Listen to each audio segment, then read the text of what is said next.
kekik, adaçayı, acıavşan, ayvadene, altın otu, eş otu, bu otların her birinin ayrı bir ağrıya, sancıya tedavi edici özelliği var. Bildiğimiz kadarıyla altın otunun prostatla alakalı olduğu, kekiğin işte insanı rahatlatıcı özelliği olduğu, zaten normal olarak ıhlamur, bizim Anamas yaylamızda doğal ıhlamurlu ağaçlarımız olur kendiliğinden yetişen. O da bildiğiniz gibi üşütmeyle alakalı işlemlerde kullanılır.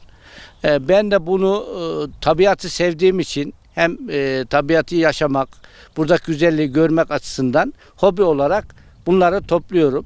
Anamas yaylasında 7 çeşit kekik olduğunu biliyoruz. Belki daha fazla vardır ama bizim büyüklerimizden anlayabildiğimiz 7 çeşit kekik olduğunu biliyoruz. Şu yerdeki sabit olan kekik koyun kekiği dediğimiz kekik. Şu elimdeki kekik